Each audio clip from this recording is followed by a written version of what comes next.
Hello everyone and welcome. This is the fourth video in this lecture series on Introduction to Marketing. In this particular video, we will be dealing with updating the 4 Ps, the new phase of the 4 Ps, the elements of the marketing mix. Now, if you're new to this channel, consider subscribing and clicking that notification bell so that you will be notified when we will be uploading videos like this. Now, when dealing with 4 Ps, we of course know already that there are 4 elements of the marketing mix, and it's called the 4 Ps of marketing. Now, these are products, price, promotion, and place. Products are simply the product varieties, quality, design, features, brand name, packaging, sizes, services, and so on. Then we also have price, which is the list of price, discounts, allowances, payment periods, and so on. Then we have promotions, such as sales promotions, advertising, personal selling or sales force, public relations, and direct marketing or personal selling. That's it. Then we also have what they call as place, the channels, coverage, assortments, location, inventory, transportation, or distribution of these goods and services. Now, this is what we call as a traditional way of looking at the market and delivering these particular products, prices, setting the price, and communicating the value through promotions, and then place, putting the products on the exact location where it's visible to the target audience. That this is the traditional marketing perspective, and there are actually a lot of developments in this marketing mix because we already have 7 marketing mix that includes people, processes, and physical evidence. And in just a few years ago, there are also other introductions to the Ps in marketing that includes payment, all right, and packaging. So there are around 9, but the most important aspects of marketing is actually the 4 Ps or the traditional marketing mix. But this no longer have to be our perspective in the modern world. Why? Because we have to address, as I've already told you in the previous video discussions that we have, that we have to adjust in the new market realities. And by adjusting to that, we have to change the perspective on the marketing side, on the business side to the consumers end. We have to think like a customer and a consumer. What do we want? What are our demands? What do we need? What do the companies have to do in order to meet our wants and demands and needs? Now, we have to change perspective, and that is in the sense that we have to think the customer way. And so instead of product, we have to think of acceptability. When we're offering products to the target audience, to the target customers, the traditional ways that we deliver quality products based on our perspective. But now that is no longer the case.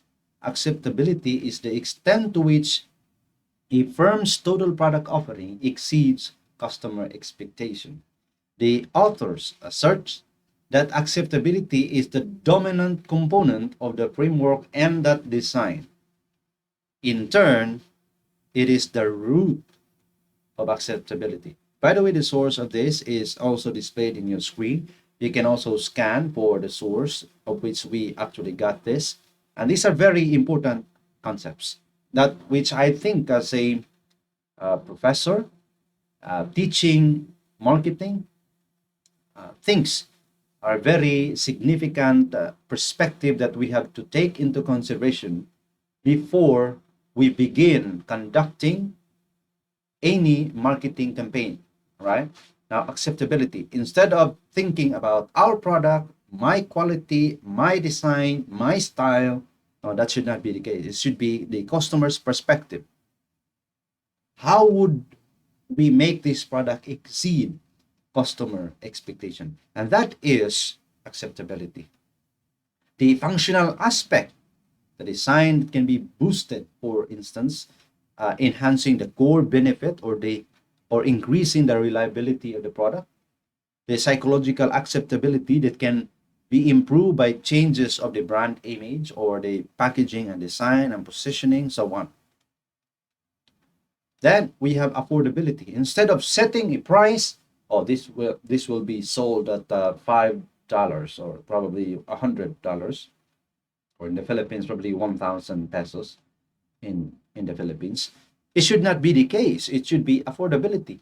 When you set price, other than factoring the cost of these goods that are being delivered, we should be thinking about affordability.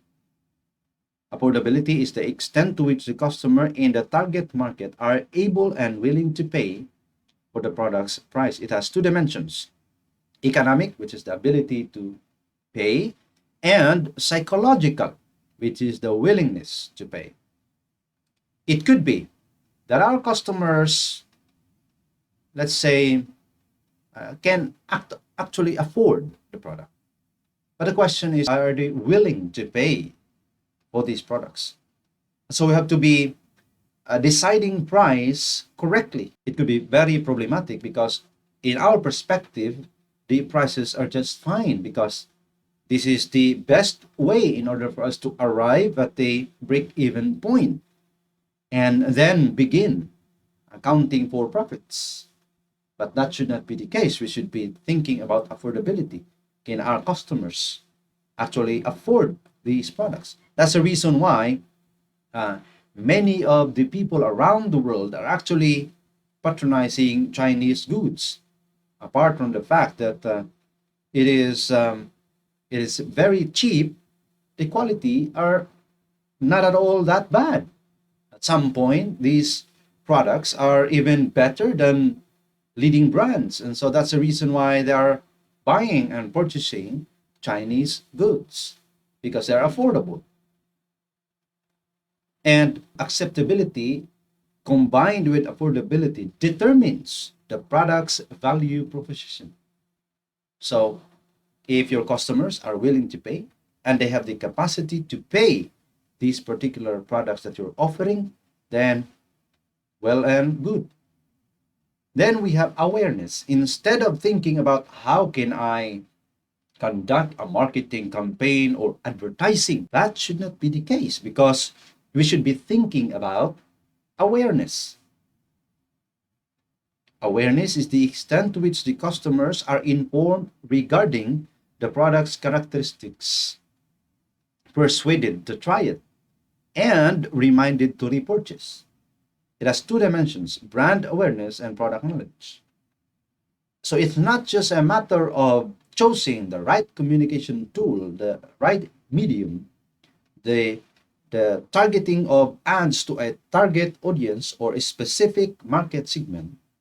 We should be thinking about the message that we send to them. Will this enable our target audience, the customers, to have a an awareness of our brand, and will they learn the product knowledge that we want them to learn, and whether or not these messages that are sent to them would persuade them to try it and would remind those who have purchased it to purchase again.